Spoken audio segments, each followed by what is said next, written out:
Hello. This is going to be one of those boring dev type videos. Not a lot of new stuff to show. That said, I wanted to keep up a degree of consistency to keep you in the loop as far as what's happening. Probably the biggest visual change is that bigger C's are coming back.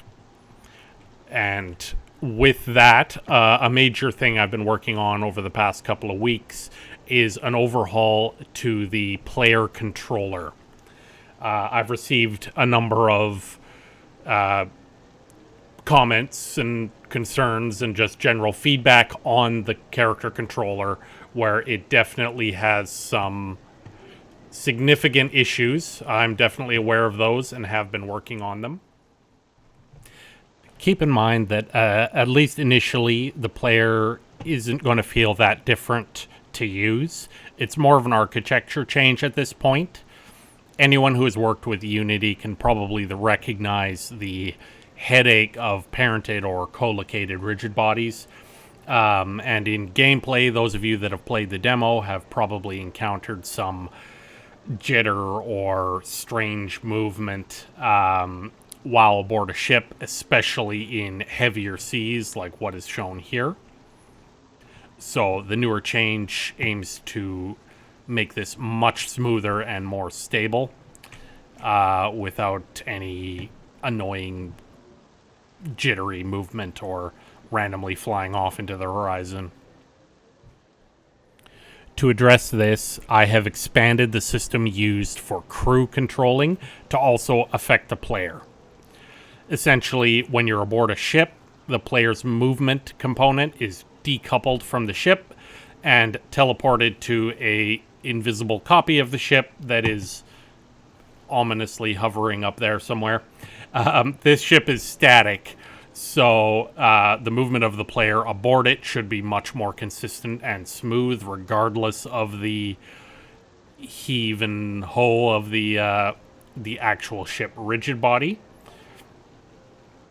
The aim is so that the player's experience feels unchanged as your local position on the copy is transcribed to the moving decks.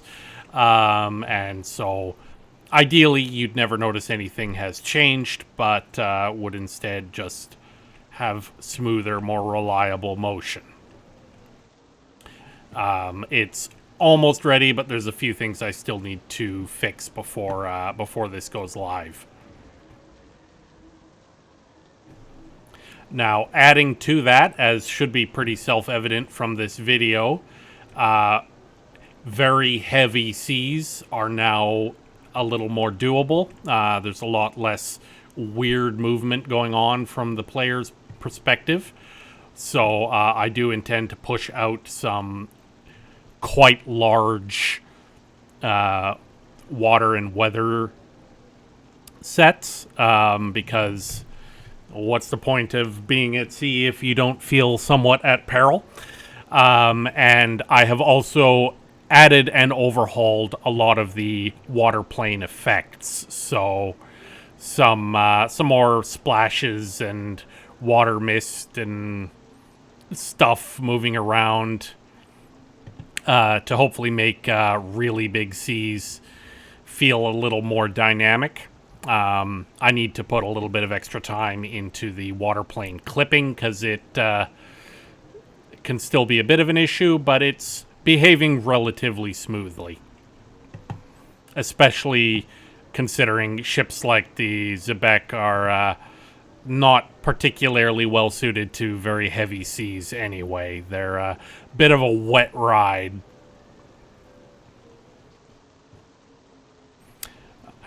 And another small thing, I know everyone likes to have your ships customized to your liking. So I'm going to be adding editable templates for runtime image loading. Essentially meaning you can put your own images in to load in as your own flags. As far as other changes go, there's not too much to show. Lots of bug fixing and smaller changes. I've overhauled the model for the epitaph somewhat to be a little bit more naturally proportioned, but there's still quite a bit of work to go in that regard.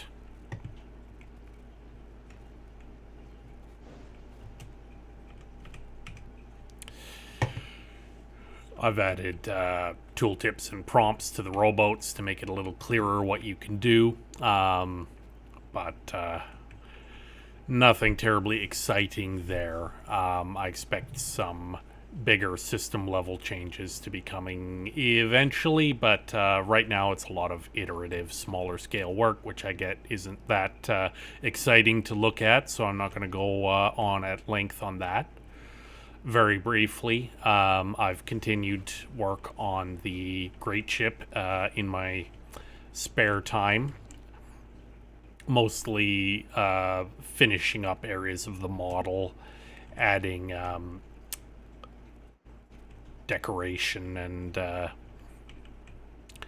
lights, that kind of thing, starting on the actual cloth system it's going to use. It's going to have more complex piston-powered pumps, for example, which are partially complete here. I've done some redesigns of the back deck to look a little more detailed, but still long ways to go with this ship. It's going to be a big undertaking to get this one done, I'm quite sure.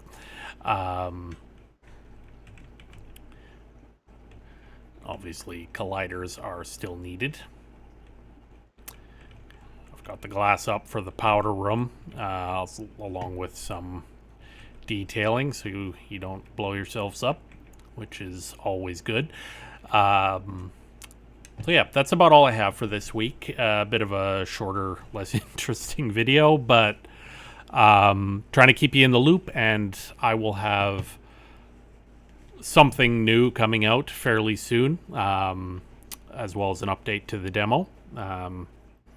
Yeah, I want to thank you all for watching, and we'll see you in the next video.